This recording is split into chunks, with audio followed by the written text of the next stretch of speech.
Hello friends, अगर आपने इस ड्रामे के पिछले पार्ट्स नहीं देखे तो लिंक डिस्क्रिप्शन में दे दिया है। शिंग और लियांग गेम खेलने में बिजी थे कि तभी शिनयान आता है। वो लियांग को एक बैग देता है। लियांग पूछती है ये क्या है, तो शिनयान कहता है ये प्रॉपर्टी पेपर्स तुम्हारे लिए हैं।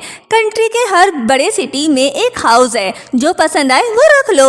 वैसे भी गेम तो सिर्फ वर्चुअली होते हैं, लेकिन बड़े भाई का गिफ्ट बिल्कुल रियल है। वो ये सब लियांग को खुश करने के लिए करा था ताकि शिंग से ज्यादा वो लियांग का फेवरेट बने। ये देख शिंग कहता है भाई अभी तो मेरा लियांग के साथ पैचअप हुआ और आप अभी से बीच में अपना हक जताने आ गए। चलो ठीक है, मैं अभी अपनी सारी प्राइज मनी निकालता हूँ और पूरी अलमारी एरमीज के बैग से भर कर उसे गिफ्ट देता हूँ। तो शिनयान कहता है अच्छा हुआ तुमने याद दिलाया, मैं तो बताना ही भूल गया। मैं तो एरमीज का वीआईपी कस्टमर हूँ। बहना जब भी शॉपिंग पर जाना हो बस मुझे कॉल कर देना। वो लोग आम पब्लिक के लिए स्टोर बंद करके स्पेशल सर्विस के साथ तुम्हें शॉपिंग करवाएंगे। दोनों के बीच खुश करने की बहस जारी थी कि तभी वहाँ एक सर्वेंट आता है और बताता है सेकंड यंग मास्टर का मैसेज आया है, वो परसों घर आकर कुछ सामान लेने आएंगे। ये सुन लियांग खुश होकर कहती है बड़े भाई वापस आए हुए हैं। इतने दिन हो गए पर मेरी उनसे अभी तक मुलाकात नहीं हुई, आखिर वो घर क्यों नहीं आ रहे। तो शिनयान बताता है कि उसकी डैड के साथ बनती नहीं। फैमिली चाहती थी कि वो कंपनी ज्वाइन करे, लेकिन उसने मना कर दिया। यूनिवर्सिटी ऑफ कैलिफोर्निया से साइकोलॉजी में पीएचडी की, अब वो पुलिस में है और सीरियस क्राइम केस हैंडल करता है। तभी शिंग भी बोल पड़ता है कि हाँ सेकंड भाई ने तो अपनी बॉडी जबरदस्त बना ली है, मसल्स देखकर तो पसीने छूटने लग जाते हैं। अगर उन्होंने मुझे एक थप्पड़ भी मार दिया तो मैं सीधा दीवार में घुस जाऊंगा, फिर मेरा बाहर निकलना भी नामुमकिन हो जाएगा। उसकी इतनी तारीफ सुन लियांग कहती है सुनने में तो काफी मिस्टीरियस लगता है, मैं उससे मिलना चाहती हूँ। तो शिंग बोल पड़ता है उससे मिलकर क्या करोगी, तुम्हारे लिए तो मैं ही काफी हूँ। और उसका हाथ पकड़कर हॉटपॉट खिलाने के लिए ले जा रहा होता है कि तभी शिनयान भी लियांग का हाथ पकड़ लेता है और कहता है कोई जरूरत नहीं, किचन में फ्रेंच फूड तैयार है। दोनों लियांग को अपनी तरफ खींचने लगे। बहस शुरू हो गई। तंग आकर लियांग बोल पड़ती है छोड़ो मुझे, मैं अकेली ही बाहर जाकर नूडल्स खा लेती हूँ। तुम दोनों यहीं रुककर आराम से बहस करो, जब मैं वापस आऊँ तब तक तुम दोनों का गुस्सा ठंडा हो जाना चाहिए। ये बोलकर वो चली जाती है। दूसरी तरफ शीशी के डैड उस पर गुस्सा कर रहे होते हैं क्योंकि उसने जो शिंग के साथ किया था उसके बाद बहुत सारे लोग उनके प्रोडक्ट से बाइकआउट कर रहे थे और कंपनी का स्टॉक नीचे गिर रहा था। लिनी उसकी साइड लेते हुए कहता है डैड इसमें शीशी की कोई गलती नहीं। डैड कहते हैं तुम्हारे इस स्कैंडल की वजह से ना सिर्फ हमारी बल्कि मिस्टर हे यानी कि शीशी के फियांसे की कंपनी पर भी बड़ा इफेक्ट पड़ा है। वो ये बातें कर ही रहे होते हैं कि तभी मिस्टर हे भी वहाँ आ जाता है और आते साथ ही शीशी से अपनी एंगेजमेंट तोड़ने की बात करने लगता है और कहता है मुझे तो हमेशा से यही बताया गया था कि तुम लियांग से बेहतर हो, इसलिए मैंने उसे एंगेजमेंट तोड़कर तुमसे कर ली, लेकिन तुम तो दूसरे मर्दों के साथ उलझी फिरती हो। मेरा मजाक बना दिया है तुमने, शर्म आनी चाहिए। अगर मुझे पहले पता होता कि तुम्हारी वजह से ये सब फेस करना पड़ेगा तो मैं कभी ऐसा ना करता। शीशी बहाना बनाने लगती है कि शिंग मुझे हरास करता था, इसलिए मैंने ये सब उसे सबक सिखाने के लिए किया। मुझे नहीं पता था कि ये सब हो जाएगा और मुझे लगता है कि लियांग भी शिंग के साथ मिली हुई है मुझे बदनाम करने के लिए। मिस्टर हे का गुस्सा शांत करने के लिए लिन भी उससे बोलता है कि मैं आपके न्यू स्टार्टअप प्रोजेक्ट में इन्वेस्ट करूंगा, आप प्लीज ये एंगेजमेंट ना तोड़ें। तब जाकर उसका गुस्सा थोड़ा ठंडा हो जाता है और वो मन ही मन सोचता है लियांग अब देखना मुझसे पंगा लेने का क्या अंजाम होता है। दूसरी तरफ लियांग एक रेस्टोरेंट में खाना खाने जाती है, मगर वहाँ पर कोई भी टेबल खाली नहीं थी, इसलिए वो पास बैठे एक हैंडसम से लड़के से पूछती है क्या मैं आपके साथ ये टेबल शेयर कर सकती हूँ। वो लड़का उसे वहाँ बैठने की परमिशन दे देता है और ये लड़का कोई और नहीं बल्कि इसका थर्ड ब्रदर शू वांग है। लियांग वेटर को बुलाकर अपने लिए नूडल्स ऑर्डर करती है, जिस पर शू वांग पूछता है मुझे तो लगता है तुम यहाँ पर रेगुलर कस्टमर हो, ये वाले नूडल्स इनकी सिग्नेचर डिश है और हमेशा वही लोग नूडल्स ऑर्डर करते हैं जो कि यहाँ पर रेगुलर आते हैं। मगर लियांग उससे कहती है नहीं मैं तो यहाँ फर्स्ट टाइम आई हूँ। तभी शू वांग की हथकड़ी बोल पड़ती है लगता है बॉस की पुलिस वाली आदत फिर से जाग उठी। इस बेचारी लड़की ने एक नूडल्स ऑर्डर कर दिया और मास्टर से शक भरी नजरों से देखने लगे ताकि उन्हें अपने केस के लिए कोई क्लू मिल सके।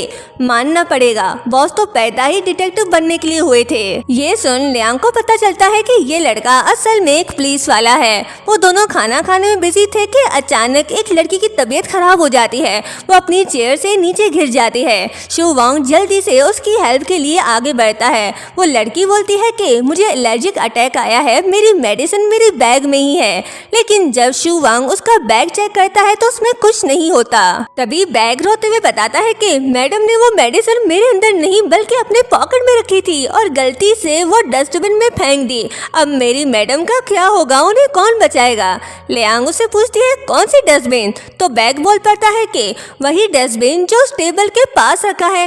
मैडम ने कचरा समझकर उसे डस्टबिन में फेंक दिया। बस अब सब कुछ खत्म हो गया। अब भला उस मेडिसिन का पता कौन लगा सकता है? ये सुन लियांग जल्दी से डस्टबिन के पास जाकर उसे अंदर से चेक करती है और उसे वही मेडिसिन सच में मिल जाती है। शू वांग ये सब देख हैरान रह जाता है। लियांग जल्दी से उस लड़की को वो मेडिसिन देती है और कुछ ही पल में वो लड़की ठीक हो जाती है। वो बैग लियांग को उसकी मालिक की जान बचाने के लिए थैंक्स बोलता है। डस्टबिन भी ये देखकर इमोशनल हो जाता है और बोलता है कि आज तो मेरी लाइफ का मकसद ही पूरा हो गया, क्योंकि आज पहली बार किसी को मेरे अंदर से ऐसी चीज मिली जिससे उसकी जान बच गई। जिसके बाद दोनों फिर से खाना खाने लगते हैं। शू वांग लियांग से पूछता है तुम्हें कैसे पता चला कि मेडिसिन डस्टबिन में है? जिस पर लियांग बहाना बनाती है कि मैंने तो बस ऐसे ही गैस किया, अब ये से कैसे समझाए। जिसके बाद वो अपना नूडल्स फिनिश करके जल्दी से वहाँ से खिसक लेती है। शू वांग उसे देख सोचता है ये लड़की दिखने में जितनी नाजुक है अंदर से उतनी ही स्मार्ट। मेरे डैड जिस लड़की को हमारी सिस्टर बनाकर ले आए हैं काश वो भी ऐसी ही हो। लियांग रेस्टोरेंट से बाहर निकलती है तो उसकी मुलाकात अपने एक्स फियांसे मिस्टर ही से हो जाती है। जिसे देख वो सोचती है अरे ये तो वही लफंगा है जिसने मुझे छोड़कर उस चुपकली से एंगेजमेंट कर ली। वो लियांग का हाथ पकड़कर कहता है अरे हम बचपन के दोस्त हैं, मंगनी टूट गई तो क्या हुआ, इतनी भी अनजान मत बनो। तुम तो पहले मेरे पीछे पीछे घुमा करती थी, अब नखरे क्यों दिखा रही हो? तुम चाहो तो मैं तुम्हें एक और मौका दे सकता हूँ। तो लियांग अपना हाथ छुड़ाकर कहती है चल हट रे, तुम्हें सच में लगता है कि तुम हैंडसम हो? मुझे तो लगता है तुमने आज तक अपना ये थोपड़ा आईने में देखा ही नहीं। अगर देखा होता तो खुद ही डर जाते। शक्ल तो ऐसी जैसे कुत्ता चाट गया हो और चेहरा ऐसा जैसे एक्सीडेंट से बचकर आया हो। ये सुन उसके आदमी की हंसी छूट जाती है। मिस्टर हे गुस्से से कहता है जबान संभाल कर, पहले तो तुम मक्खी की तरह मेरे आसपास मंडराती थी, मगर अब ये अकड़ किस चीज की? फिर वो उसका हाथ पकड़कर कहता है तुम्हें याद है ना मेरी मॉम की आखिरी विश थी कि तुम मेरा ख्याल रखो। ये सुनते ही लियांग को बहुत गुस्सा आता है। वो उसे जोरदार लात मारकर बोलती है कर दी तुम्हारी मॉम की आखिरी विश पूरी। मिस्टर हे बेचारा तो डर से तड़प रहा होता है और लियांग उसे ये बोलकर वहाँ से चली जाती है अगर आइंदा से तुम लोगों ने मेरा रास्ता रोका तो मैं तुम्हारा यही हाल करूंगी। मिस्टर हे हैरानी से सोचता है कि आखिर इसे हुआ क्या है। पहले तो ये बिल्कुल डरी सहमी रहती थी मगर आज तो ये बिल्कुल डिफरेंट पर्सन लग रही है। रात होते ही लियांग बहुत ही शरारती मूड में किचन के अंदर एंटर होती है और खुद से कहती है क्या बात है, फाइनली शिनयान और शिंग दोनों सो चुके हैं, अब मैं वो करूंगी जो मेरा मन करेगा। जिसके बाद वो किचन कैबिनेट खोलती है जहाँ पर ढेर सारे नूडल्स पड़े हुए थे। नूडल्स लियांग को देखते ही बोल पड़ते हैं तुम रेडी हो मजे करने के लिए? सॉसेस और एग्स कहाँ पर हैं, क्योंकि उनके साथ तो हमारा मजा डबल हो जाएगा। तो लियांग नोटी सी स्माइल देकर कहती है हाँ मैं तैयार हूँ मजे करने के लिए।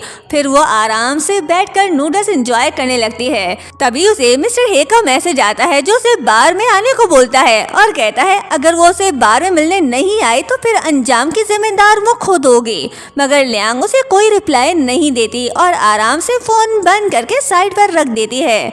तभी उसे घर में किसी की परछाई दिखाई देती है। वो जल्दी से अलर्ट होकर पूछती है कौन है वहाँ पर? उसे लगा कि जरूर कोई चोर होगा। फिर वो पास रखा एक डंडा उठाकर उसकी तरफ बढ़ती है जहाँ से परछाई दिखाई दी। स्लोली जाकर वो डंडा घुमाकर उसके सर पर दे मारती है और उसी समय उसे पता चलता है कि उसने अभी अभी जिसे हिट किया वो कोई चोर नहीं बल्कि एक डमी था। अभी वो संभल पाती कि तभी पीछे से कोई आदमी आकर उसका हाथ पकड़ लेता है। लियांग जब पीछे मुड़कर देखती है तो वो कोई चोर नहीं बल्कि शू वोंग था। दोनों एक दूसरे को देख हैरान रह जाते हैं। लियांग पूछती है तुम यहाँ क्या कर रहे हो? तो शू वोंग बताता है कि ये मेरा ही घर है। तभी लियांग को शिंग की बात याद आती है जिसमें उसने शू वोंग की पर्सनैलिटी को कुछ ऐसे एक्सप्लेन किया था जैसे कि लंबी हाइट, टफ बॉडी और बला का हैंडसम। उसे देखते ही लियांग समझ जाती है कि वो कौन है। शू वोंग भी समझ जाता है कि ये वही सिस्टर है जिसे उसके डैड घर ले आए हैं और ये जानकर के लियांग जैसी स्मार्ट इंटेलिजेंट लड़की उसकी सिस्टर है, उसकी खुशी का तो कोई ठिकाना ही नहीं रहता। वो जल्दी से लियांग को गले लगा लेता है। एक्साइटमेंट में वो लियांग को इतनी टाइटली हग करता है कि बेचारी से सांस भी नहीं लिया जा रहा था। जब शू वोंग को रियलाइज होता है तो वो फौरन उसे छोड़कर कहता है I am really sorry, actually मेरे बचपन से ही यही विश थी कि मेरी एक क्यूट सी बहन हो और आज तुम्हें देखकर ऐसा लगा जैसे ऊपर वाले ने मेरी सुन ली, बस इसलिए मैं खुद को कंट्रोल नहीं कर पाया। तो ये सुन लियांग स्माइल करती है और कहती है मैंने जैसे इमेजिन किया था तुम बिल्कुल वैसे ही हो। बाय द वे क्या तुम्हें भूख लगी है? तभी शू वोंग के पेट से जो सुबह से भूखा था गुड़गुड़ की आवाज आने लगती है। वो लियांग को बताता है कि ड्यूटी के चक्कर में उसने आज पूरा दिन कुछ नहीं खाया। जो सुन लियांग सोच में पड़ जाती है कि अब उसे क्या खिलाए। तभी पास रखा नूडल्स का पैकेट बोल पड़ता है तेरा ध्यान किधर है, ये तेरा हीरो इधर है। लियांग उसे कहती है तुम बस थोड़ी देर वेट करो, मैं तुम्हारे लिए टेस्टी सा कुछ बनाकर लेकर आती हूँ। जिसके बाद वो शू वोंग को नूडल्स सर्व करती है जो उसे काफी पसंद आता है। वो लियांग से बोलता है घर में एक बहन होने के कितने फायदे हैं ना। मैं रात को चाहे जितना भी देर से घर आऊँ मगर आज तक मेरे किसी भाई ने भी मेरी इतनी फिक्र नहीं की। तभी जैकेट जनाब बोलते हैं कि हाँ, और वो शिंग हर बार तुम्हारे स्नैक्स चुरा कर खा जाया करता था। तुम्हारी ये लिटिल सिस्टर बहुत केयरिंग है। मोबाइल भी बोल पड़ता है कि अरे बस कर दो यार, और कितना खाओगे? तुम्हें अपना केस सॉल्व नहीं करना क्या? तुम्हें उस लड़की को इंसाफ दिलवाना होगा। वो आदमी जिसने उस लड़की के साथ गलत करने की कोशिश की थी वो आज रात 4 बजे फ्लाइट से कंट्री छोड़कर जा रहा है। जल्दी नहीं की तो वो बच निकलेगा। हथकड़ी भी कहने लगती है कि ओ वो बेचारी लड़की, बड़ी हिम्मत करके उसने रिपोर्ट दर्ज करवाई और वो कमीना आराम से बार में बैठा मजे कर रहा है। कितनी अफसोस की बात है, इंसान हमारी बात सुन ही नहीं सकते। उनकी बातें सुन लियांग को सारा माजरा समझ आ जाता है और वो इस केस के बारे में शू वोंग से पूछती है तो शू वोंग हैरान होकर कहता है मगर तुम्हें ये सब कैसे पता? तो लियांग जवाब देती है मुझे ये सब इन ऑब्जेक्ट्स ने बताया। छोड़ो, तुम नहीं समझोगे और शायद तुम्हें मेरी बातों पर यकीन भी नहीं आएगा। मगर शू वोंग कहता है मुझे तुम पर पूरा यकीन है, तुम जो कुछ भी बोल रही हो 100% सच है। फिर वो कहता है वैसे इन ऑब्जेक्ट्स ने तुम्हें क्या बताया? वो सस्पेक्ट कैसा दिखता है? लियांग कहती है ये तो मुझे नहीं पता, मगर हाँ वो इस वक्त बार में बैठा पार्टी कर रहा है और आज रात 4 बजे वाली फ्लाइट से अब्रॉड भागने वाला है। ये सुनते ही शू वोंग सस्पेक्ट को अरेस्ट करने की तैयारी कर लेता है और लियांग को भी अपने साथ चलने को बोलता है। तो लियांग कहती है क्या मगर मैं तुम्हारे साथ क्या करूंगी? तो शू वोंग कहता है अगर तुम बाकी चीजों की आवाज सुन सकती हो तो तुम उस लड़की की मदद जरूर कर सकोगी। दूसरी तरफ दोनों बहन भाई काफी खुश थे। जैसे तैसे पैसों का इंतजाम करके मिस्टर हे की कंपनी के साथ इन्वेस्ट कर लिया। अब मिस्टर हे शीशी के साथ एंगेजमेंट नहीं तोड़ेंगे। वो खुशी थे कि तभी लिन यी को उसके फ्रेंड का मैसेज आता है जो उसे बताता है कि लियांग उसी बार में आई हुई है जहां मिस्टर हे आया हुआ है।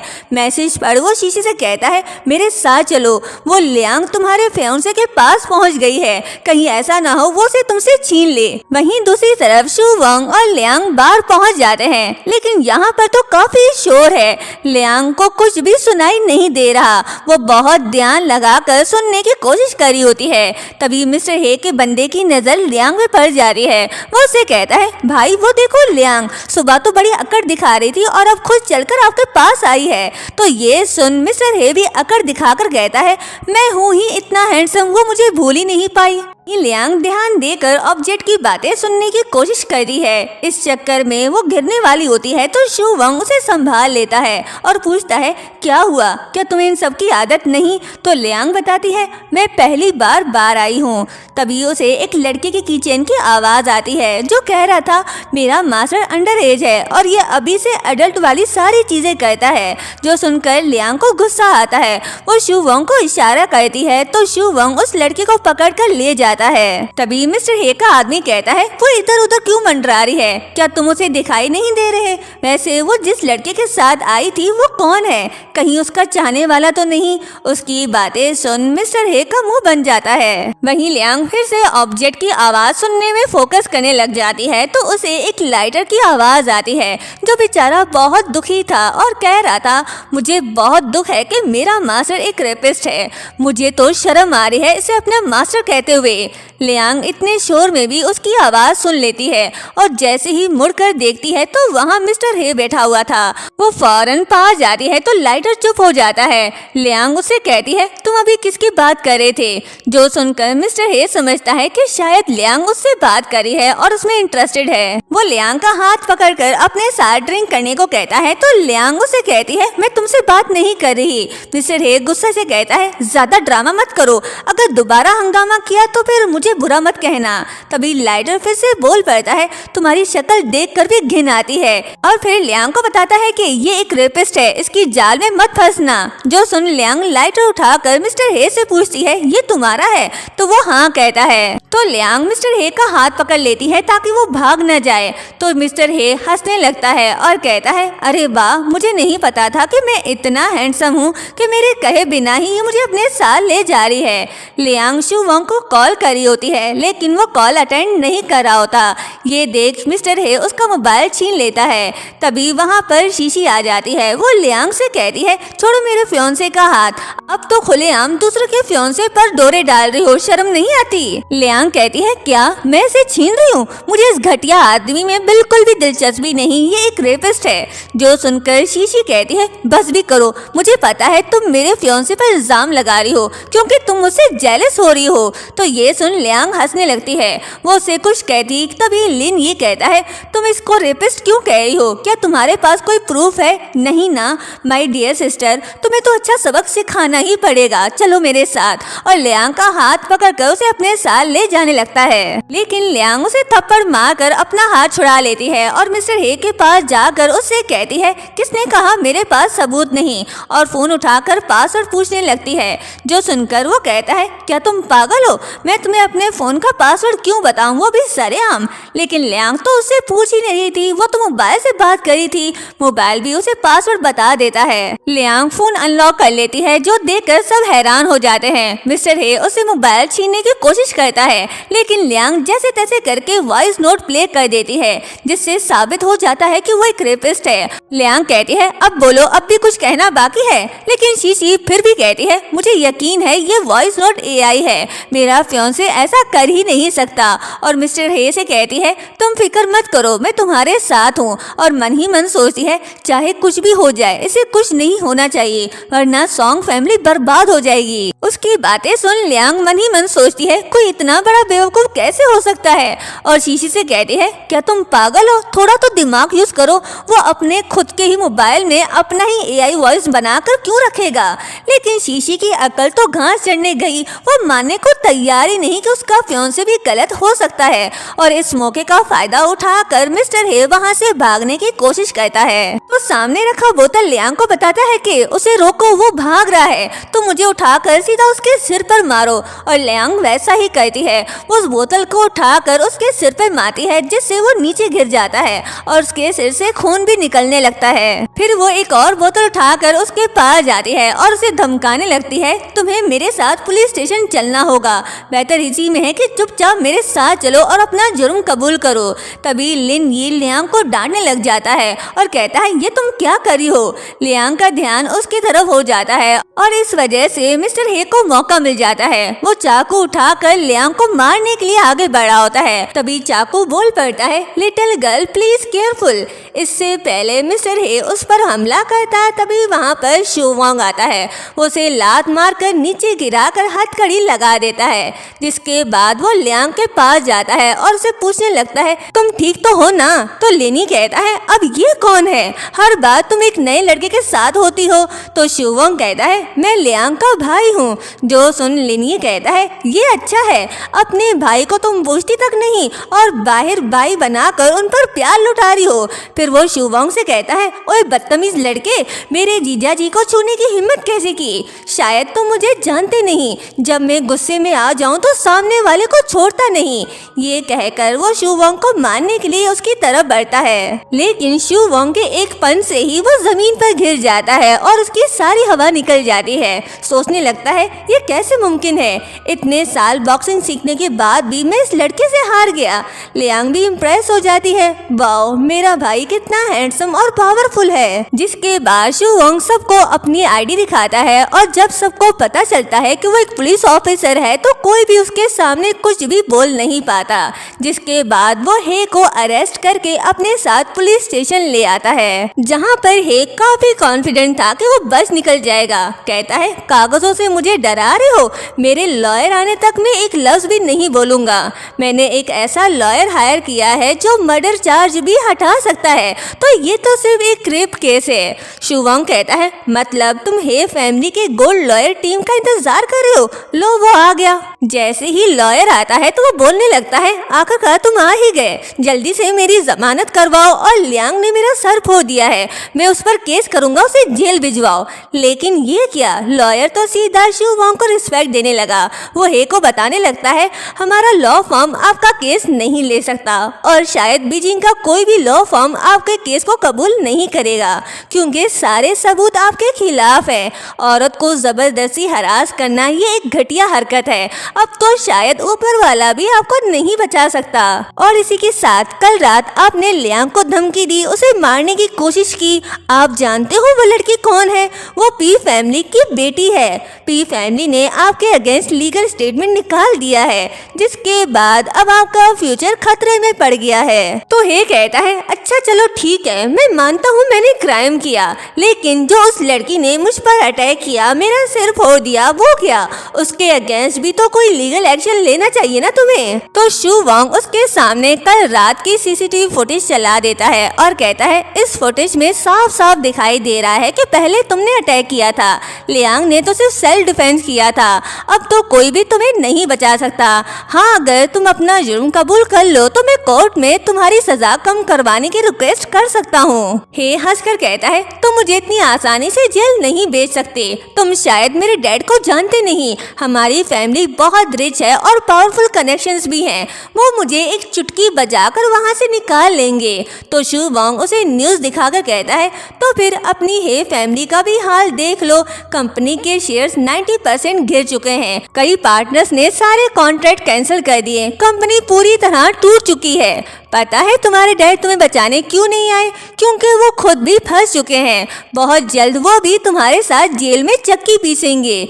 जिस पैसे और कनेक्शन पर तुम्हें इतना घमंड है ना, सब कुछ खत्म हो चुका है। अफसोस तुम्हें जेल में ही सड़ना पड़ेगा। जो सुन हे को रियलाइज हो जाता है कि वो तो सच में बुरी तरह फंस चुका है, इसलिए वो शू वोंग से माफी मांगने की कोशिश करता है, लेकिन अब देर हो चुकी। शू वोंग उसकी बात सुने बिना ही बाहर चला जाता है। शू वोंग की असिस्टेंट उससे कहती है, मास्टर आप तो ग्रेट हो, आपने ये केस कितनी जल्दी सॉल्व कर लिया। तो शू वोंग कहता है, ये केस मैंने नहीं, मेरी सिस्टर ने सॉल्व किया है। फिर उसे लियांग से मिलवाता है, जिस पर असिस्टेंट कहती है, वाओ बॉस, आपकी बहन तो कमाल की है। वैसे आप दोनों काफी एक जैसे लगते हो। लियांग स्माइल करती है। तभी वहाँ पर दोनों बहन भाई आ जाते हैं। लिनी कहता है, कहाँ है मेरा जीजा जी? शीशी कहती है, लियांग तुम मेरे फियांसे के उसके साथ इतनी क्रूअल कैसे हो सकती हो? वो मेरा चाइल्डहुड स्वीट हार्ट है, तुमने उसे सीधा जेल पहुंचा दिया। मैं उसको बचा कर ही रहूंगी। तो लियांग कहती है, तुम एक रेपिस्ट को बचा रही हो? क्या तुम पागल हो? उस जैसे घटिया इंसान को जेल ही जाना चाहिए। अगर तुम्हें उसकी इतनी ही फिक्र है तो तुम भी उसके साथ चली जाओ ना। तो शीशी कहती है, इतनी सेल्फिश मत बनो, मैं ये अपने लिए नहीं पूरी सॉन्ग फैमिली के लिए सोच रही हूँ। अगर हे फैमिली से रिश्ता टूट गया तो भाई ने जो इन्वेस्टमेंट हे फैमिली के बिजनेस में लगाया था वो सब डूब जाएगा। जो सुन लियांग कहती है, ये तो है ही पागल, मुझे तो समझ नहीं आ रहा कि ये मेरा सगा भाई है, दिमाग से एकदम पैदल, सिर्फ पैसों के लिए अपनी इंसानियत भेज दी, सिर्फ एक घटिया क्रिमिनल को बचाने के लिए। ना कानून की परवाह और ना ही सही गलत, तुम जैसे लोगों को भी उस घटिया आदमी के साथ जेल भेजना चाहिए। तो लेनी कहता है, तुम जो भी कहो, मैं तो अपने जीजा जी का बेल करवा कर ही रहूंगा, चाहे कुछ भी हो जाए। तो शुवोंग कहता है, सपने देखना बंद करो, मेरी बात मानो, थोड़ा न्यूज भी देख लिया करो, केस अब ऑफिशियली क्लोज हो चुका है। फिर वो लियांग से कहता है, इन्हें छोड़ो, हम लोग चलते हैं, और उसे लेकर वहाँ से जाने लगता है। लेकिन जाते जाते भी लियांग उसे चिढ़ाने लग जाती है, जो देख लिन यी गुस्से से लाल पीला हो जाता है। तभी शीशी न्यूज देखती है और उसे बताती है कि हे फैमिली ऑलमोस्ट बैंकरप्ट हो चुकी है और इस कंपनी के शेयर्स भी 90% गिर चुके हैं। जो सुन लिन यी को तो 440 वॉट का झटका लग जाता है, क्योंकि उसने भी हे कंपनी में इन्वेस्ट किया था। घर जाते वक्त लियांग शुवोंग से पूछती है, तुमने मेरी बात पर यकीन क्यों कर लिया? I mean, मैंने कहा कि हे एक रेपिस्ट है और तुमने मेरी बात पर इतनी आसानी से बिलीव कर लिया। जिस पर वो कहता है, मैं 6 साल से पुलिस डिटेक्टिव हूँ, मैं इंसान की आंखें देखकर समझ जाता हूँ कि वो कब झूठ बोल रहा है और कब सच। लेकिन तुम अलग हो, जब तुमने नूडल शॉप में उस लड़की को बचाया तुम्हारी आंखों में फिक्र थी मगर घबराहट नहीं, जैसे तुम पहले से ही जानती थी कि क्या ढूंढना है। और बार में भी तुम्हारी नजर बिल्कुल क्लियर थी और तुम बिल्कुल शांत थी, जैसे तुम्हें पहले से ही पता है कि तुम्हें क्या करना है। लियांग कहती है, अगर मैं सिर्फ अपना बदला ले रही होती तो तुम जानते हो ना मेरी उसे पुरानी दुश्मनी थी। तो शुवोंग कहता है, नहीं, मेरी नजर सिर्फ तुम पर ही थी, तुम्हारी आंखों में मुझे वही ब्राइटनेस दिखी जो कभी मुझे मेरे मास्टर की आंखों में दिखती थी। जो सुन लियांग स्माइल करती है और उस पर ट्रस्ट करने के लिए थैंक्स कहती है। तो शुवोंग कहता है, वैसे एक लाइटर से बात करना काफी कूल था ना, सच कहूँ तो मैं भी तुम्हारी कंपनी बहुत एंजॉय कर रहा था। जो सुनकर वो हंसने लगती है। जिसके बाद वो दोनों घर आते हैं तो शिंग और शिनयान दोनों ही उनका इंतजार कर रहे थे। शुवोंग शिनयान से कहता है, भाई तुम तो जल्दी सो जाते हो ना, तो अब तक क्यों जाग रहे हो? लेकिन शिंग तो उसे लड़ने की मूड में था। वो शुवोंग से कहता है, एक तो तुम पहली बार बहना से मिलने आए हो, वो भी बिना किसी गिफ्ट के, ऊपर से तुम आधी रात को इसे लेकर पता नहीं कहाँ चले गए थे। तो शुवोंग कहता है, केस सॉल्व करने गया था। शिंग गुस्सा होकर कहता है, तुम डिटेक्टिव हो, तुम्हारे पास लोग नहीं थे जो तुम बहना को अपने साथ ले गए। तभी लियांग बताने लगती है कि कैसे आज उसने एक आदमी का सर फोड़ दिया। जो सुन शिंग और शिनयान दोनों ही परेशान हो जाते हैं। वो लियांग से पूछते हैं, तुम्हें कहीं चोट तो नहीं लगी? तो वो हंसने लगती है और कहती है, बिल्कुल भी नहीं। तभी हे का नाम सुन शिंग कहता है, ये तो शीशी का फियांसे है ना, लेकिन तुम लोगों ने उसे मारा क्यों? तो लियांग उन्हें सारी कहानी बता देती है। जो सुन शिंग और शिनयान दोनों ही शॉक्ड हो जाते हैं और लियांग के लिए क्लैपिंग करने लगते हैं। फिर शिनयान कहता है, तुम इतनी सी लड़की और तुमने 6 फुट के आदमी का सर फोड़ दिया। तो लियांग कहती है, मैंने बस हल्का सा ही मारा था, सिर्फ इतना सा ही। उसका सर फट गया और खून भी निकलने लगा, शायद थोड़ा ज्यादा जोर लग गया था। लेकिन शिंग को तो लियांग की कुछ ज्यादा ही फिक्र हो रही थी। कहता है, भाई देखो, शुवोंग को घर आए अभी कुछ ही घंटे हुए हैं और उसने बहना को मारपीट तक सिखा दिया।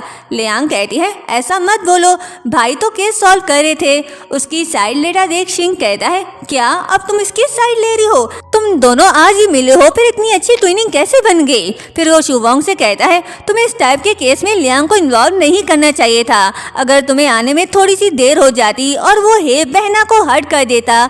जिस पर शुवोंग कहता है, अब ऐसा भी नहीं है, मेरे होते हुए लियांग को कुछ नहीं हो सकता, क्योंकि मैं अपनी सिस्टर को अच्छे से प्रोटेक्ट कर सकता हूँ। जिस पर शिंग कहता है, क्या मतलब? क्या मैं अपनी बहन को प्रोटेक्ट नहीं कर सकता? बेटा, मैं तुमसे ज्यादा स्ट्रांग हूँ, अगर यकीन नहीं तो आ जाओ मैदान में। जो सुनकर वहाँ पड़ा टी फॉर्ड भी कहने लगता है, अब तो शिंग गया, क्योंकि शुवोंग तो बहुत पावरफुल है। शिंग की की बातें सुन शू वोंग हंसने लगता है और कहता है हाँ यार चलो हो ही जाए एक फाइट, वैसे भी बहुत दिनों से किसी को धोया नहीं। जो सुन शिंग डर जाता है। फिर वो शिनयान से कहता है क्या तुम मेरी हेल्प नहीं करोगे? तो शिनयान साफ मना कर देता है, तुम लोग अपनी लड़ाई में मुझे मत घसीटो। ये सुनकर बेचारे शिंग का चेहरा तो देखने वाला था। वो शू वोंग से अच्छी खासी मार खा के दर्द से तड़प रहा होता है और लियांग उसकी वीडियो बनाकर जख्मों पर नमक छिड़क रही होती है। शिनयान शू वोंग से कहता है अगली बार बहना को साथ ले जाना हो तो पहले बता देना और पी फैमिली के बॉडीगार्ड्स टीम भी साथ ले जाना, 20 बॉडीगार्ड्स काफी है ना। ये सुन शू वोंग कहता है भाई मैं केस के सिलसिले में जाऊंगा, जंग लड़ने नहीं। फिर शिनयान थोड़ा जेलस होकर लियांग से पूछता है बहना भूख लगी है? लियांग कहती है इतना नहीं। तो शिनयान कहता है फिर भी थोड़ा खा लो, किचन में नूडल्स रखे हैं। दरअसल वो लियांग के साथ उसके हाथ के बने नूडल्स खाना चाहता है।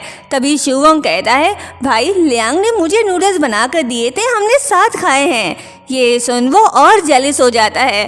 जो शू वोंग और लियांग समझ नहीं पाते लेकिन शिंग समझ जाता है और कहता है शिंग ने तो बहना के हाथ के बने नूडल्स खा लिए लेकिन बड़े भाई ने अभी तक नहीं खाए। बहना क्या तुम भाई के दिल की छोटी सी बात भी नहीं समझ सकती? हमारे बिग ब्रदर ऐसे भाई हैं जिन्हें अपनी छोटी बहना का थोड़ा सा प्यार और लाड चाहिए। और भाई मैं समझ सकता हूँ आप जेलस हो रहे हो कि आपसे पहले शू वोंग ने बहना के हाथ का बना खाना खा लिया।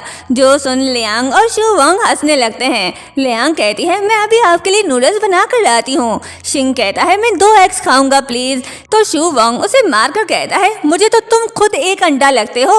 वो सब इस बात से बहुत ही ज्यादा एक्साइटेड थे कि उनकी सिस्टर उनके लिए खाना बनाने वाली है। जिसके बाद वो सब मजे से नूडल्स खा रहे होते हैं। तभी शिंग कहता है रुको जरा। लियांग कहती है अब क्या है? तो शिंग कहता है ये तो बहुत यमी है, मुझे लगता था सिर्फ मैं ही अच्छे नूडल्स बना सकता हूँ लेकिन तुमने तो मुझे भी पीछे छोड़ दिया। जरूर इसकी कोई सीक्रेट रेसिपी होगी, प्लीज मुझे भी बताओ ना।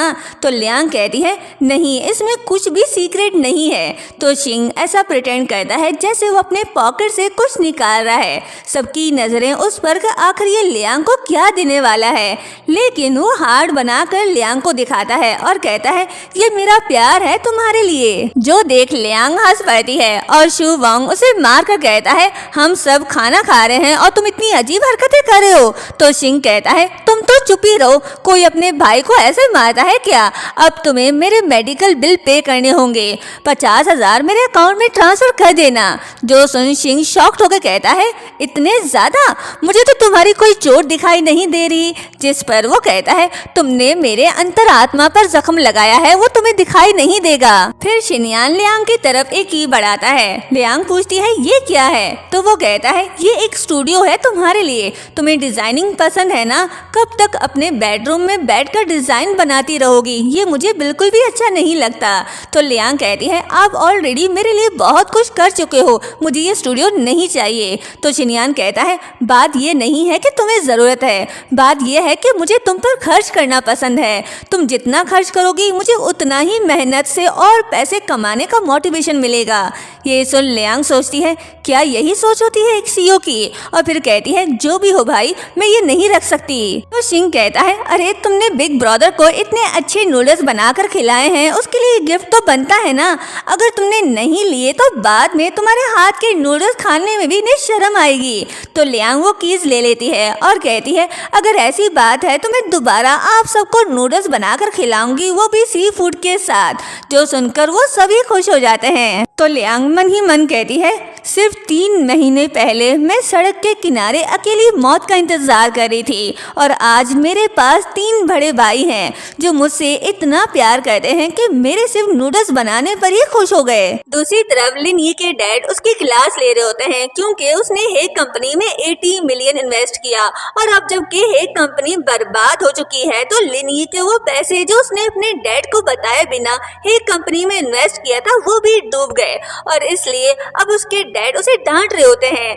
लिनही कहता है, सॉरी डैड, मुझे नहीं पता था कि हेग कंपनी इतनी जल्दी बैंकरप्ट हो जाएगी। मैंने तो उसे अपना ब्रदर इन लॉ समझकर उसकी कंपनी में इन्वेस्ट किया था। मुझे क्या पता था कि उस पर ये केस आ जाएगा और वो बैंकरप्ट हो जाएगा। जो सुन उसके डैड और भी ज्यादा गुस्सा हो जाते हैं और कहते हैं, तुमने मुझसे पूछना भी जरूरी नहीं समझा, और उसके मुंह पर एक जोरदार थप्पड़ मारते हैं, जो देख वो हैरान रह जाता है और कहता है, आपने मुझ पर हाथ उठाया। शीशी उसे बचाने के लिए आगे आती है और कहती है, डैड भाई ने ये सब मेरी वजह से किया, अगर मारना है तो मुझे मारिए। डैड उस पर भी हाथ उठाने लगते हैं तो लिन ये सामने खड़ा हो जाता है और कहता है, आपको जो भी कहना है मुझसे कहें, मेरी गलती थी, लेकिन बहना को मत मारो। जो सुनकर वो गुस्से से बैठ जाते हैं और खुद को ही मार कर कहते हैं, अब हम लोग क्या करेंगे, सब खत्म हो गया, हम रोड पर आ गए हैं। मुझे लगा था हे फैमिली पर ट्रस्ट करना ठीक है, वो शीशी को पसंद भी करता है, हमें कोई नुकसान नहीं देगा, लेकिन मुझे क्या पता था हम अपने लिए गड्ढा खुद ही खोद रहे हैं। तो शीशी कहती है, डैड अब पछताने से कोई भी फायदा नहीं, मेरे पास एक आइडिया है। शिंग ने अभी अभी एक बहुत बड़ा गेम कंपटीशन जीता है, वो बहुत टाइम से मुझे चेज कर रहा है, अगर मैं उससे बात करूं तो वो हमारी हेल्प जरूर करेगा। तो लिन ही कहता है, हाँ शीशी ठीक कह रही है, हम ऐसा ही करेंगे। नेक्स्ट मॉर्निंग शिंग लियांग के क्लास के बाहर खड़ा उसका इंतजार कर रहा होता है ताकि बहना को वीआईपी ट्रीटमेंट दे सके। जैसे ही वो बाहर आती है तो वो उसका बैग पकड़ लेता है। लियांग पूछती है, तुम यहाँ क्या कर रहे हो, आज ट्रेनिंग नहीं है क्या? तो शिंग कहता है, ट्रेनिंग बाद में भी हो जाएगी, अपनी बहना को लेने आना उससे ज्यादा जरूरी है। जब वो जा रहे होते हैं तो शीशी वहाँ आती है, उसे देख लियांग कहती है, ओ फिर से आ गई अपने दीवाने को मनाने। शिंग उससे पूछता है, अब तुम क्या नया ड्रामा करने आई हो? तो शीशी उससे सॉरी कहती है। ये सुन शिंग कहता है, ये क्या ड्रामाबाजी है, क्या न्यू ईयर का कैश बोनस लेने आई हो? मेरे पास कोई फ्री का गिफ्ट नहीं है तुम्हारे लिए। तो शीशी कहती है, मैं तुमसे माफी मांगने आई हूँ, कीबोर्ड वाली बात में मेरी गलती थी, लेकिन मुझे भी सेलर ने धोखा दिया था। ये देखो मैं तुम्हारे लिए लेटेस्ट ग्राफिक कार्ड खरीद कर लाई हूँ, पूरे 30,000 का, प्लीज मुझे माफ कर दो। ये सुन लियांग कहती है, वाह पप्पू, हसीना तुम पर पैसे लुटा रही है। शिंग गिफ्ट लेकर कहता है, इस बार तो मानना पड़ेगा चीज मेरी पसंद की लाई हो। लियांग उसे हैरानी से देख सोचती है, कहीं ये बेवकूफ फिर से उसके प्यार में तो नहीं पड़ गया, लेकिन ऐसा नहीं होता। शिंग अब अच्छे से समझ चुका है उसकी सारी चालाकियां, इसलिए उसकी बातों में नहीं आता और कहता है, अफसोस अब ये मेरे किसी काम का नहीं, क्योंकि मुझे तुम्हारी चीजों से मनहूसियत आती है। और ये क्या बकवास है कि सेलर ने तुम्हें उल्लू बनाया? क्यों, जब कीबोर्ड खरीद रही थी तो क्या तुम्हें नहीं पता था कि वो कितने का है? या फिर जब पेमेंट कर रही थी तो बैंक ने मोबाइल पर बैलेंस का एसएमएस नहीं भेजा था? जाओ पहले अपना फोन ठीक करवाओ। ये सुन लियांग सोचती है, अरे बाप रे, आज तो शिंग की जबान उसके हाथ से भी ज्यादा तेज चल रही है।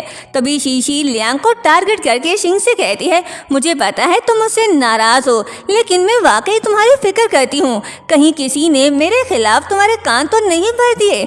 तुम्हें थोड़ा होशियार रहना चाहिए। कुछ लोग ऊपर से तो बहुत सीधे और मासूम लगते हैं, लेकिन पता नहीं पीठ पीछे क्या चाल चल रहे हो। शिंग थोड़ा गुस्से से पूछता है, तुम किसकी बात कर रही हो? तो शीशी कहती है, मैं बस तुम्हें वार्निंग दे रही हूँ, कहीं कोई तुम्हारा फायदा ना उठा ले। तो शिंग बीच में टोकते हुए कहता है, क्या तुम्हें लगता है कि 2 बातें तुम कह दोगी और मैं इमोशनल होकर रो पड़ूंगा, फिर से तुम्हारा बैकअप ऑप्शन बन जाऊंगा? जरा होश में आओ। तुम्हारे ये ट्रिक्स पुराने वाले शिंग को बेवकूफ बना सकते हैं, लेकिन मुझे नहीं। मैं पहले से ज्यादा समझदार हो गया हूँ, अब इतनी आसानी से नहीं फंसने वाला। तो लियांग सोचने लगी, ये और समझदार हो ही नहीं सकता। तभी शिंग लियांग का हाथ पकड़कर उसे धमकाने लगता है, एक बात कान खोलकर सुन लो, लियांग मेरी प्रोटेक्शन में है। अगर आज के बाद मैंने तुम्हें उसे तंग करते हुए देखा तो तुम्हारी जिंदगी इतनी मुश्किल कर दूंगा कि तुम्हें रोज बाहर निकलने से भी डर लगेगा। समझ आई? लियांग अपना हाथ छुड़ाकर उसे गुस्से से देखने लगती है तो वो फिर से उसका हाथ पकड़कर कहता है, चलो बहना, इस तरह के लोगों से बात करना सिर्फ वक्त की बर्बादी करना है। इससे बेहतर मैं प्रैक्टिस ही कर लूं और नेशनल टीम में सिलेक्ट हो जाऊं। जो देखकर शीशी को लियांग पर बहुत गुस्सा आता है। लियांग, फिर से तुम, आखिर तुमने ऐसा क्या कर दिया? क्यों हर कोई तुम्हारे आसपास घूम रहा है? और लिनही को कॉल करके कहती है, लियांग ने यहाँ भी मेरा प्लान फ्लॉप कर दिया, मैं शिंग को मना नहीं पाई तो वो कहता है कोई बात नहीं, पी फैमिली यहाँ की रिचेस्ट फैमिली है, वो हमारी हेल्प ज़रूर करेंगे, बस किसी भी तरह हमें उनके साथ कोऑपरेशन करना होगा, और कॉल कट कर देता है। जिसके बाद वो पी फैमिली के घर के बाहर खड़ा होकर शिनयान का इंतजार करने लगता है। जैसे ही शिनयान की कार बाहर आती है तो वो उसे रोकने की कोशिश करता है। शिनयान की कार रुकती है तो अपने नाम के साथ अपनी फैमिली का नाम भी बता देता है। जो सुन शिनयान असिस्टेंट से कहता है इस आदमी का नाम नोट कर लो।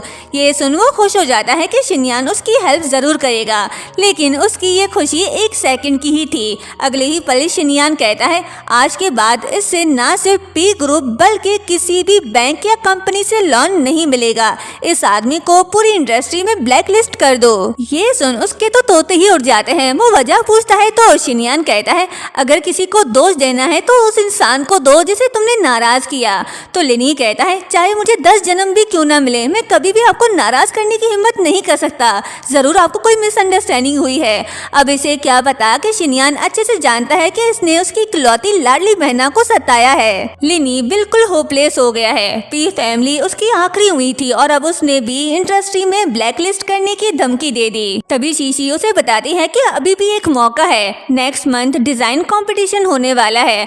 अगर मैं चैंपियन बन गई तो सॉन्ग फैमिली की रेपुटेशन वापस आ जाएगी और इन्वेस्टर भी मिल जाएंगे। लिनी कहता है लेकिन ये इंटरनेशनल कंपटीशन है, इसमें दुनिया भर के टॉप डिजाइनर्स हिस्सा लेंगे। तो शीशी कहती है मैंने पता किया है, इस बार कंपटीशन की एक जज लोरिया की बहुत बड़ी फैन है। अगर मैं लोरिया का ओरिजिनल डिजाइन खरीद कर उसे गिफ्ट दूं तो ट्रॉफी जीतना तो ऑलमोस्ट पक्का है। ये सुन लिनी की टूटी हुई उम्मीद फिर से जाग उठती है। तभी शीशी कहती है लेकिन लोरिया के डिजाइन बहुत महंगे होते हैं। तो लिनी कहता है उसकी फिक्र मत करो, मेरे पास अभी भी एक आखिरी उम्मीद है। दादी ने अपनी मौत से पहले मेरे लिए कुछ पैसे छोड़े थे, वो मैं सारे पैसे निकलवा लेता हूँ। शीशी अब तुम ही हमारी आखिरी उम्मीद हो। जो सुनकर शीशी खुश हो जाती है और उसे थैंक्स कहती है। नेक्स्ट डे वो लोरिया का एक सुंदर सा नेकलेस पहनकर कॉलेज आती है, जो देखकर सभी लड़कियां उसकी तारीफ करने लगती हैं। तो शीशी उन्हें बताने लगती है कि नेकलेस 70 मिलियन का है। जो सुनकर नेकलेस को गुस्सा आ जाता है। वो कहती है ये औरत फिर से मेरी नुमाइश कर रही है, मुझे किसी और को गिफ्ट करने वाली है और उससे पहले खुद पहनकर शो ऑफ कर रही है। घटिया लड़की, मुझे तो अपनी बॉस की याद आ रही है। वहीं लियांग क्लासरूम में आ रही होती है तो उसका मोबाइल बोल पड़ता है बॉस आपका डिजाइन बिक गया और बहुत सारे पैसे भी आ गए। लियांग खुश होकर कहती है वाओ, आखिर इतनी अच्छी चॉइस किसकी निकली। जैसे ही वो क्लासरूम में आती है तो शीशी उसके सामने भी शो ऑफ करने लगती है। देखो ये लोरिया का डिजाइन है जो मैंने अभी अभी ऑक्शन से खरीदा है, कैसा लगा, खूबसूरत है ना। तभी नेकलेस बोल पड़ती है लो जी, जिसका डिजाइन उसी के सामने शो ऑफ। मुझे अपनी बॉस की खुशबू महसूस हो रही है, यही है मेरी रियल बॉस, प्लीज मुझे इस चुड़ैल से छुड़वाओ। ये सुन लियांग हंसकर कहती है तो आखिर ये नेकलेस तुमने खरीदा। तो शीशी की चमची कहती है हंस किस बात पे रही हो, या तो तुम अनजान बन रही हो या फिर जलन के मारे पागल हो गई हो। ये सुन नेकलेस बोल पड़ती है मेरी बॉस किसी से क्यों जलेगी, तुम जैसी पूरी किरदार वाली लड़की दिल कर रहा है कि अभी तुम्हारा गला दबा दूं। और गुस्से से शीशी का गला दबाने लगता है जिससे शीशी को तकलीफ होती है। तभी लियांग शीशी को डराने के लिए कहती है मैंने एक कहानी सुनी थी, कहते हैं कुछ नेकलेस पर स्पिरिचुअल पावर होती है, जब उनमें जान आ जाती है और उन्हें पता चलता है कि उनकी मालिक सिर्फ बाहर से मासूम लेकिन अंदर से एक नंबर की धोखेबाज और चालाक लड़की है, तो वो नेकलेस उसका गला जोर से कसना शुरू कर देती है और तब तक नहीं छोड़ती जब तक अपने मालिक का गला घोंट न दे। जो सुन सब डरने लगते हैं तो लियांग कहती है मैं बस मजाक कर रही थी, दिल पर मत लेना। लेकिन शीशी सच में डर जाती है और वो नेकलेस उतार कर वहाँ से चली जाती है। नेक्स्ट सीन में सब क्लास में होते हैं और कंपटीशन लिस्ट चेक कर रहे होते हैं कि आखिर किस किस ने पार्टिसिपेट लिया। तभी लियांग का मोबाइल उससे पूछता है बॉस आप भी साइन अप कर लो ना। लियांग कहती है ऐसे कंपटीशन तो कॉलेज स्टूडेंट्स के लिए होते हैं, मैं फालतू में बीच में नहीं पढ़ना चाहती, बेचारे जवानों को भी मौका मौका मिलना चाहिए ना। तभी मोबाइल बोल पड़ता है, अगर ऐसा है तो लिस्ट में आपका नाम कैसे आया? जो देख लियांग कहती है, लेकिन मैंने तो पार्टिसिपेट नहीं किया था, फिर ये किस बेवकूफ ने मेरा नाम डाल दिया? तो शीशी कहती है, ऑफ कोर्स मैंने, मुझसे ज्यादा तुम्हारी फिक्र किसे हो सकती है? और मन ही मन खुश हो रही होती है। वो लियांग को हरा कर उसे नीचे दिखाना चाहती है, लेकिन उसे ये नहीं पता कि लियांग मिस लोरिया है। तभी मोबाइल बोल पड़ता है, छी, इस चुपकली की नीयत मुझे बिल्कुल भी ठीक नहीं लग रही। वो पहले से ही जजेस की सेटिंग कर चुकी है। उसने तुम्हारा नाम इसलिए रजिस्टर किया ताकि तुम उसके सामने से बैकग्राउंड बनकर रह जाओ और तुम्हें जलील करके अपना शो ऑफ कर सके। तो लियांग कहती है, पक्का वो मुझे बिगिनर्स के बीच बेचकर सबको हराने का मौका दे रही है। तभी शीशी की चमची बकबक करने लगती है और शीशी उसके सामने अच्छी बन रही होती है। तो लियांग स्माइल करके उसका ये चैलेंज एक्सेप्ट कर लेती है और कहती है, ठीक है, मैं कंपटीशन में जरूर आऊंगी, लेकिन याद रखना जब हार जाओगी तो रोना मत। तो चमची बोल पड़ती है, हमारी शीशी के डिजाइन क्लास में हमेशा फर्स्ट ही आते हैं, उसे हराने का तो सवाल ही पैदा नहीं होता। तो लियांग कहती है, अच्छा ठीक है, फिर देखते हैं कौन जीतता है और कौन हारता है, और वहाँ से चली जाती है। तो शीशी मन ही मन सोचती है, मैं तो बस ये चाहती हूँ कि तुम अपनी आंखों से मेरा उरूज देखो। जब मैं चैंपियन बन जाऊंगी तो वापस से वही अमीर बाप की बेटी बन जाऊंगी और तुम जिंदगी भर मेरे सामने नीचे ही रहोगी। नेक्स्ट सीन में लियांग मजे से सो रही होती है और तीनों भाई उसके उठने का इंतजार कर रहे होते हैं। लियांग खुद से कहती है, अपनी मर्जी से सोकर उठने का मजा ही अलग है, कितना सुकून है। तभी शिंग उसे गुड मॉर्निंग कहता है तो लियांग फौरन उठ जाती है और देखती है कि तीनों भाई उसके सर पर खड़े हैं। तो वो थोड़ी घबरा जाती है और पूछती है, आप लोग यहाँ क्या कर रहे हो? शिंग कहता है, आज तुम्हारा कंपटीशन है, इसलिए हम तीनों भाई बहुत एक्साइटेड हैं। हमने तो ज्योतिष से पता भी लगवाया है, आज तुम्हारा लकी कलर पर्पल है, इसलिए आज तुम हर चीज पर्पल ही यूज करोगी। जिसके बाद शिनयान उसे एक पर्पल फेरी कार की कीज गिफ्ट देता है और कहता है, आज तुम ये कार लेकर जाओगी जो सिर्फ 50 मिलियन का है। 50 मिलियन सुन लियांग तो एकदम हैरान रह जाती है। अभी वो इस कार की खुशी मना ही रही थी कि तभी शू वोंग भी उसे एक बहुत ही ब्यूटीफुल पर्पल नेकलेस देते हुए कहता है, इस नेकलेस में जो स्टोन लगा हुआ है वो स्पेशली फ्रांस से मंगवाया गया है। भाई की तरफ से आज के कंपटीशन के लिए बेस्ट ऑफ लक। जिसे देख लियांग हैरान होकर बताती है कि ये एटलीस्ट 2 मिलियन का है। लेकिन शू वोंग को तो उन दोनों के गिफ्ट ही पसंद नहीं आते। वो कहता है, कितनी बोरिंग बातें करते हो तुम दोनों, बस पैसा ही पैसा, ये भी कोई गिफ्ट है क्या? तुम्हारे ये महंगे गिफ्ट मेरे गिफ्ट का मुकाबला कर सकते हैं? नहीं, अब मैं तुम्हें अपना गिफ्ट दिखाता हूँ जो सबसे अच्छा है। और लियांग को एक मिरर देता है जो बड़े ब्रांड का लग रहा था। लियांग एक्साइटेड होके पूछती है, ये क्या है? शिंग बताता है, एक मिरर। जो सुन लियांग काफी खुश होकर जैसे ही उसे ओपन करती है तो उसमें शिंग की एक पर्पल ड्रेस में फोटो लगी हुई थी, जिसे देखकर लियांग का तो पारा हाई हो जाता है। तभी शिंग कहता है, ये लिमिटेड एडिशन फ्रेम है, मैंने अपनी फोटो कलेक्शन सिर्फ तुम्हारे लिए स्पेशली कस्टमाइज करवाया है। बहना, आज कंपटीशन के वक्त इसे अपने टेबल पर रख देना, जब भी थक जाओ बस एक बार मेरे प्यारे थोपड़े को देख लेना, गारंटी है पूरी एनर्जी वापस आ जाएगी। जो सुनकर लियांग गुस्से से कहती है, तुम मुझे ये गिफ्ट दे रहे हो या मेरी टांग खींच रहे हो?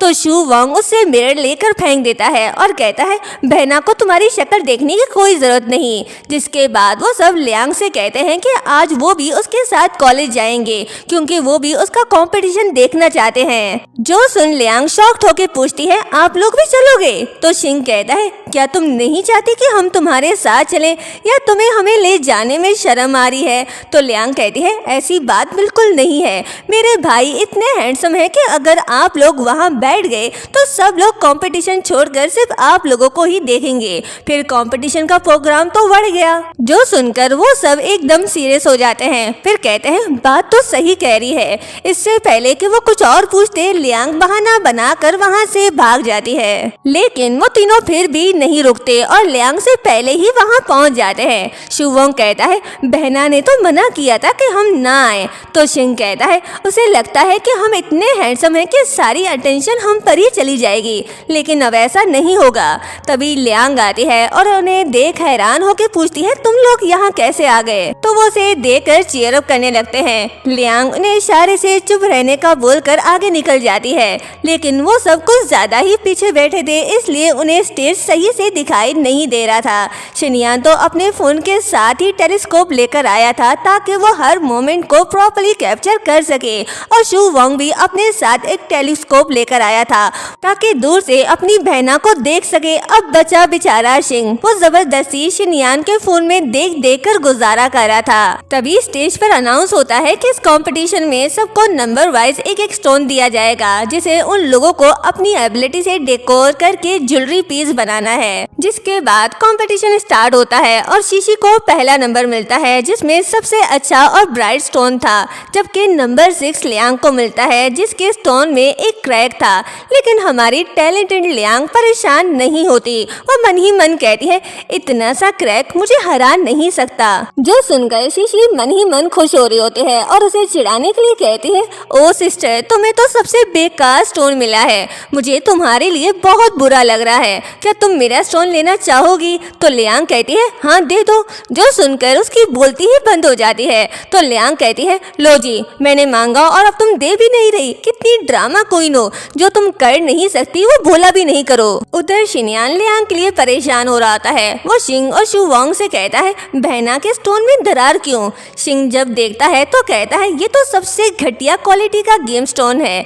ये सुन शिनयान कहता है मैं अभी अपने असिस्टेंट को कॉल करता हूँ और कहता हूँ कि किसी भी तरह लियांग की हेल्प करे। तो शू वोंग कहता है भाई कंपटीशन के रूल का भी थोड़ा ख्याल रख लो, कंटेस्टेंट को सिर्फ एक ही जेम स्टोन मिलता है, उसे बदला नहीं जा सकता। शिंग कहता है वाह भाई, तुम तो हमेशा बहना के सबसे करीब रहते थे, क्या वो सब सिर्फ एक दिखावा था? क्या तुम वाकई आराम से देखते रहोगे कि हमारी बहना हार जाए? तो शू वोंग कहता है वो नहीं हारेगी क्योंकि वो मुस्कुरा रही है। तो शिंग कहता है क्या मतलब मुस्कुरा रही है? कभी कभी इंसान मजबूरी में भी हंस देता है। तो शिनयान कहता है तुम अभी भी बहना को ठीक से समझ ही नहीं पाए, वो जब भी इस तरह मुस्कुराती है तो इसका सिर्फ एक ही मतलब होता है, वो जीतने वाली है। जो सुन शिंग मुंह बना लेता है कि वो लियांग को ठीक से समझ ही नहीं पाया, जबकि शिनयान और शिंग अच्छे से समझ गए हैं। वहीं लियांग स्टोन को देख रही होती है तो चमकीली उदास होकर बोलती है लगता है मुझे फिर से रिजेक्ट कर दिया गया, मैं तो दरार वाली पत्थर हूँ, मुझे कौन पसंद करेगा?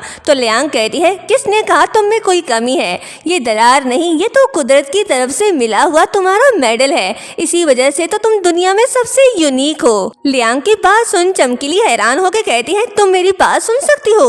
लियांग हाँ बोलती है तो चमकीली खुश होकर कहती है आखिरकार मुझे कोई मिल ही गया जो मेरी बात समझ सकता हो, अब से मैं खुद को तुम्हारे हवाले करती हूँ। तो लियांग कहती है फिक्र मत करो, मैं तुम्हें जितवा कर ही रहूंगी। वहीं जेलिस क्वीन लियांग को देख सोचती है उसके हाथ में तो एक टूटा हुआ जेम स्टोन है, उससे तो एक ठीक से डिजाइन भी नहीं बनेगा, देखती हूँ वो मेरा मुकाबला कैसे करती है। उसका स्टोन उसकी तरह ही घमंडी था, कहता है मैं आज सबसे ज्यादा चमकने वाला हूँ, और वो बेचारी टूटी हुई चमकीली सीधा कचरे में फेंक दी जाएगी। शीशी उसकी बातें नहीं सुन सकती, लेकिन लियांग सुन लेती है और वो चमकीली से कहती है तुम बस इनकी बातों को इग्नोर करो। तो दोस्तों इंसानों के बीच तो लड़ाई बहुत देख ली, अब स्टोन की लड़ाई भी देख लेते हैं। एक स्टोन बोल पड़ता है रूबी कभी कभी दूसरे जेम स्टोन को भी इज्जत दे दिया करो।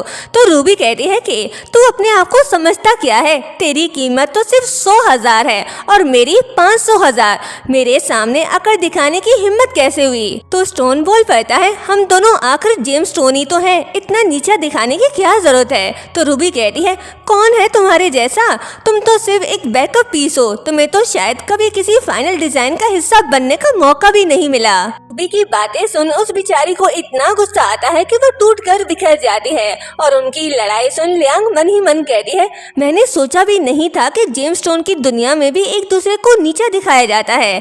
ठीक है, आज मैं इस रूबी को सबक सिखा कर ही रहूंगी ताकि इसे पता चले कि असली लेवल डिफरेंस किसे कहते हैं। कुछ देर बाद टाइम्स अप होता है, जज कैलन सबके स्टोन को देख रही होती है। शीशी खुश है कि कैलन इसकी तारीफ करेगी, लेकिन वो बस इतना कहती है बुरा नहीं था। तो वो सोच में पड़ जाती है कि उसने ऐसा क्यों कहा, फिर सोचती है जरूर वो जानबूझकर ज्यादा तारीफ नहीं कर रही, आखिर मैंने उसे 70 मिलियन का नेकलेस जो दिया है, अगर खुलकर तारीफ करेगी तो सबको शक हो जाएगा। लेकिन लियांग का बनाया हुआ पीस जज कैलन को इतना अच्छा लगता है कि वो तारीफ किए बिना रह नहीं नहीं पाती। कहती है कितना खूबसूरत है, तुमने इसके दरार को छुपाया नहीं बल्कि उसे अपने डिजाइन का सबसे खूबसूरत हिस्सा बना दिया। तो लियांग कहती है ये क्रैक इसकी कमी नहीं, ये तो कुदरत की दी हुई खास निशानी है, मैंने बस उस निशानी को और भी खूबसूरत बना दिया।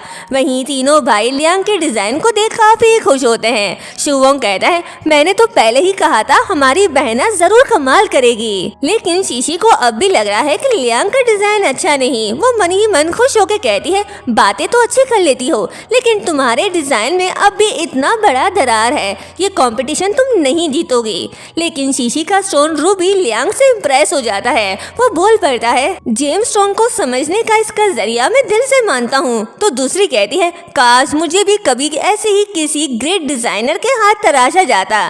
तो लियांग उन्हें चुप होने का इशारा करती है। जजेस की मीटिंग खत्म होती है, अब विनर अनाउंस किया जाएगा। शीशी खुश है कि उसका नाम लिया जाएगा, लेकिन ऐसा नहीं होता। मिस कैलन लियांग को विनर अनाउंस करती है। लियांग के साथ साथ उसके तीनों भाई भी खुश हो जाते हैं, लेकिन शीशी तो जलकर राख हो जाती है। वो कहती है मैं इस रिजल्ट को नहीं मानती, मेरे स्टोन का वर्क ज्यादा अच्छा था। जो सुन मिस कैलन कहती है तुम्हारे डिजाइन में मेहनत और क्रिएटिविटी दोनों कम थे, जबकि लियांग ने अपने स्टोन के क्रैक को भी बहुत ब्यूटीफुली इनहेंस किया, जिससे उसकी खूबसूरती डबल हो गई। तो शीशी गुस्से में बोल पड़ती है फिर भी आप ऐसा नहीं कर सकती, भूलो मत मैंने आपको 70 मिलियन का नेकलेस गिफ्ट किया है। जो सुन वहाँ खड़े सभी लोग हैरान रह जाते हैं। शुवोंग कहता है पहली बार किसी को सबके सामने खुल्लम खुल्ला रिश्वत देते हुए देखा है।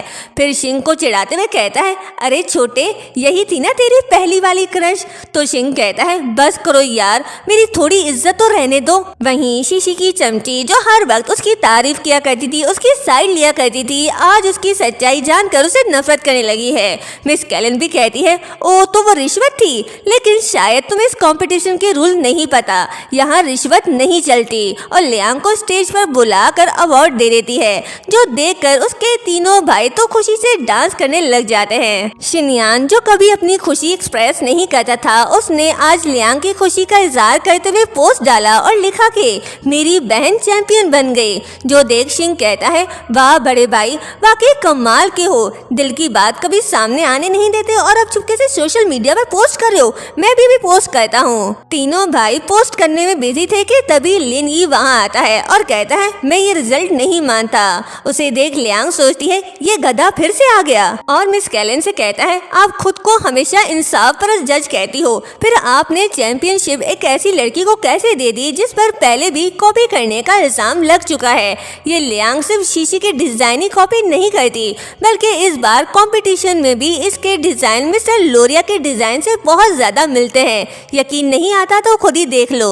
और सबको डिजाइन दिखाता है, जिसे देख सब लियांग के बारे में उल्टी सीधी बातें करने लग जाते हैं। जो सुन सिंह कहता है मेरी बहन के खिलाफ बकवास करने की हिम्मत कैसे हुई, क्या उल्टी सीधी बातें कर रहे हो तुम लोग। तभी लियांग कहती है हाँ ये बात सच है, मैंने वाकई उसके डिजाइन से इंस्पिरेशन ली थी। तो लिनी कहता है सबने सुन लिया ना, इसने खुद मान लिया है, एक कॉपी करने वाले को कंपटीशन में हिस्सा लेने का कोई हक नहीं। मेरा मशवरा है इसे कॉपी करने वाले डिजाइनर को हमेशा के लिए ब्लैक लिस्ट कर दिया जाए। लेकिन तभी लियांग कहती है क्योंकि ये डिजाइन शुरू से ही मेरा था, और सबको एक बैज दिखाती है जो लोरिया का था और उसकी कोई कॉपी नहीं थी, जिससे ये प्रूफ हो जाता है कि लियांग ही लोरिया है। सच जानकर लेनी और शीशी का मुंह देखने वाला था, जबकि तीनों भाई हैरान थे कि उनकी बहन इतनी बड़ी डिजाइनर है। लियांग लिनी से कहती है और तुम दोनों हर बार मुझे तंग करने चले आते हो, आज मैं तुम दोनों को पुलिस स्टेशन भेज कर ही दम लूंगी। लेकिन लिनी ये मानने को तैयार ही नहीं था कि लियांग ही लोरिया है। कहता है अगर तुम ही लोरिया हो तो फिर तुम शीशी की डिजाइन कॉपी क्यों करती थी। तो शुवोंग कहता है कॉपी लियांग नहीं शीशी करती आ रही थी, और सबके सामने वो सीसीटीवी फुटेज भी प्ले कर देता है जिसमें शीशी लियांग के डिजाइन चोरी कर रही थी। जो देख लिनी शीशी से कहता है तुम इतने सालों से मुझे धोखा दे रही थी। सच सामने आने के बाद शीशी शर्मिंदा नहीं होती, बल्कि लिनी से कहती है भाई अगर मैं मान लूं कि कॉपी मैंने ही की थी तो क्या आप मुझे बहन मानना छोड़ दोगे और लियांग को अपनी बहन बना लोगे। मत भूलिए आपने ही कहा था कि हम एक ही फैमिली हैं और हमेशा मुझे प्रोटेक्ट करोगे। लेकिन लिनी की आंखें अब खुल चुकी हैं। वो शीशी से कहता है मुझे भाई मत बोलो, मैं तुम्हें 10 साल से भी ज्यादा अपनी बहन मानता रहा, अपना सारा प्यार तुम पर लुटाता रहा। मुझे मुझे हमेशा लगा तुम मासूम हो, अच्छी हो और समझदार हो, लेकिन मुझे क्या पता था कि तुम इतनी चालाक निकलोगी। शीशी उसे माफी मांगने लगती है तो लिनी कहता है तुम हमेशा से ही ऐसी करती हो, लियांग की डिजाइन चोरी करके अपने नाम बना लेती हो। लियांग की हर चीज पर तुमने कब्जा कर लिया, उसका भाई, उसकी फैमिली, उसका घर, सब कुछ तुमने छीन लिया। तुम्हारी वजह से मैंने अपनी सगी बहन को घर से निकाल दिया, हमेशा अपनी बहन से ज्यादा तुम्हें प्यार किया और तुमने मुझे सिर्फ धोखा दिया। जिसके बाद वो लियांग से माफी मांगने लगता है। मुझे पता है सिर्फ सॉरी कह देने से कुछ ठीक नहीं होगा, लेकिन डैड अब ओल्ड हो चुके हैं, हमारी फैमिली को तुम्हारी बहुत जरूरत है, पुरानी बातों को भूल जाओ, मेरे साथ घर चलो। लेकिन लियांग कहती है तुम्हें सच में लगता है कि सारी गलती शीशी पर डालकर मैं तुम्हें आसानी से माफ कर दूंगी? सॉन्ग फैमिली में मुझे सबसे ज्यादा नफरत शीशी से नहीं बल्कि तुम जैसे गधे से है, और उस आदमी से भी जो सिर्फ नाम का बाप था। और वैसे भी अब मेरी अपनी एक फैमिली है, तो ऐसा सोचना भी मत कि मैं इस फैमिली को छोड़कर तुम्हारे साथ चलूंगी। तो लिन ये भड़क कर कहता है फैमिली बकवास मत करो, मुझे सब पता है, बाहर तुम इन तीनों भाइयों के साथ पता नहीं क्या चक्कर चला रही हो। आज मैं तुम्हें हर हाल में घर ले जाऊंगा। और उसे ले जाने के लिए जैसे ही हाथ आगे बढ़ाता है तो शू वोंग और शिंग सामने खड़े हो जाते हैं। तभी शिनयान वहाँ आता है और कहता है मेरी बहन को हाथ लगाने की हिम्मत मत करना, क्योंकि अब ये पी फैमिली की सबसे इम्पोर्टेंट पार्ट है। पी फैमिली का नाम सुन लिन ये हैरान हो जाता है और कहता है तुम लोग पी फैमिली के तीनों यंग मास्टर हो। शू वोंग कहता है आखिरकार पहचान ही लिया। शिंग भी बोल पड़ता है सुन गधे, अब लियांग पी फैमिली की बेटी है, अब वो कभी तुम्हारे साथ वापस जाकर तकलीफें नहीं उठाएगी। तो लिन ये कहता है चाहे पी फैमिली कितनी भी अमीर हो, मैं फिर भी उसका सगा भाई हूँ। तो शिनयान कहता है अच्छा तो तुम खुद को उसका सगा भाई कहते हो, तो मुझे लियांग की बर्थ डेट बताना जरा, क्या तुम्हें पता है उसको क्या पसंद है, उसका फेवरेट कलर कौन सा है? अच्छा चलो ये सब छोड़ो, मुझे ये बताओ जब उस पर चोरी का इल्जाम लगा था तब तुमने उसके लिए क्या किया था? और जब उसे घर से बाहर निकाला गया था और जब उसको रोड पर मरने के लिए छोड़ दिया गया था तो क्या तुमने उसे बचाया था? नहीं। तो इन सब के बाद भी तुम खुद को उसका ब्रदर कैसे कह सकते हो? 20 साल से भी ज्यादा उसके सगे भाई बनकर भी तुम एक अच्छे भाई नहीं बन सके। मुझे देखो, मुझे लियांग से मिले हुए कुछ ही महीने हुए और मुझे उसके बारे में सब कुछ पता है जो एक ब्रदर को अपनी सिस्टर के बारे में पता होना चाहिए। तो लिन ये लियांग से कहता है क्या तुम सारी बातें भुलाकर हमें माफ नहीं कर सकती? तो लियांग को वही दिन याद आ जाता है जब वो रोड पर पड़ी हुई थी और माफी मांग रही थी, लेकिन किसी ने भी उसे नहीं बचाया था। जिसके बाद वो लिनी से कहती है मुझे तुम्हारी माफी की कोई जरूरत नहीं, क्योंकि मेरे पास बहुत अच्छी फैमिली है और मेरे भाई मुझसे बहुत प्यार करते हैं, इसलिए मुझे तुम्हारे झूठे प्यार की कोई जरूरत नहीं। तभी शू वोंग शीशी के पास जाता है और अटेम्प्ट टू मर्डर केस के लिए अरेस्ट कर लेता है। नेक्स्ट सीन में हम सबको घर पर देखते हैं जो डिनर टेबल पर लियांग की जीत को सेलिब्रेट कर रहे थे। शिंग कहता है सच कहूँ मैंने कभी सोचा भी नहीं था कि लोरिया हमारे घर में ही रहती है। मेरी बहन तो सुपरस्टार निकली। अगर हम दोनों मिलकर एक लाइव स्ट्रीम कर दें तो व्यूज की बारिश हो जाएगी। उसकी बकबक सुन लियांग कहती है तुम मेरा खाना खा लो, शायद खाना तुम्हारे मुंह को कुछ देर के लिए बंद कर दे। अभी सब खुश थे कि तभी शू वोंग के फोन पर एक मैसेज आता है जो देख वो थोड़ा सैड हो जाता है और अपने पॉकेट से एक कार्ड निकाल कर लियांग को देता है। कहता है मेरी तरफ से अपना बर्थडे गिफ्ट ले लेना। जो सुन लियांग थोड़ी परेशान हो जाती है और पूछती है अचानक मुझे बैंक कार्ड क्यों दे रहे हो, सब ठीक तो है ना, क्या आप कहीं जा रहे हो? तो वो कहता है मुझे एक मिशन पर जाना है, बस एक बात का डर है कहीं इतने देर बाद वापस आऊं तो तुम मुझे भूल न जाओ। लियांग कहती है क्या वो डेंजरस है? तो शू वोंग झूठ बोल देता है नहीं ऐसी कोई बात नहीं। लेकिन तभी उसका जैकेट बोल पड़ता है क्या मतलब खतरनाक नहीं, ये इंटरनेशनल क्राइम के खिलाफ लड़ा है, ये तो सीधा जिंदगी और मौत का खेल है। शू वोंग का फोन भी उसको सब सच बता देता है। तो लियांग कहती है आप कंट्री से बाहर जा रहे हो ना? तो शू वोंग कहता है अब मैं तुमसे कुछ छुपा भी नहीं सकता, हाँ मैं एक ओवरसीज मिशन पर जा रहा हूँ और पता नहीं कब वापस आऊंगा, इसलिए तुम सब अपना ख्याल रखना। ये सुन सभी इमोशनल हो जाते हैं। फिर जब लियांग को पता चलता है कि वो कल जा रहा है तो उसे शू वोंग की फिक्र होने लगती है। तो वो कहता है मैं तुमसे वादा करता हूँ मैं सही सलामत वापस आऊंगा, तुम फिक्र मत करना। नेक्स्ट डे शू वोंग मिशन के लिए जा रहा होता है तो सब उसे गुड बाय कहने आते हैं। शिंग तो उसे गले लगाकर इमोशनल हो जाता है। तो शू वोंग कहता है बस बस अब मुझे रुखसत करना बंद करो, ऐसा थोड़ी है कि मैं हमेशा के लिए जा रहा हूँ। तभी लियांग उसे एमुलेट देती है और कहती है ये मैंने अपने हाथों से बनाया है, ये आपको प्रोटेक्ट प्रोटेक्ट करेगा और उसे हक कर लेती है। तो एमुलेट बोल पड़ती है, बॉस फिकर नॉट, मैं भाई को प्रोटेक्ट करूंगा। लियांग और शिंग ने तो अच्छे से बाय बोल दिया, लेकिन शिनयान ने नहीं। लियांग उसे कहती है, अब ये एटीट्यूड छोड़ो, भाई को हक कर लो। लेकिन सीओ भाई नखरे करने लगता है तो शू वोंग उसे हक कर लेता है और अपने मिशन के लिए निकल जाता है। लेकिन तभी एक कार वहां आकर रुकती है, जिसमें से डैड निकलते हैं और उनके साथ 3 लड़के और भी निकलते हैं, जिसे देखकर शिनयान कहता है, बिग ब्रदर आ गए। और लियांग भी उनको हेलो कहती है, लेकिन उनके फेस हमें नहीं दिखाए गए। और इसी के साथ सीजन 1 एंड होता है। अब ये तीनों भाई है कौन और लियांग उनका दिल कैसे जीतेगी, ये तो हमें सीजन 2 में ही पता चलेगा। मिलते हैं बहुत जल्द, बाय बाय।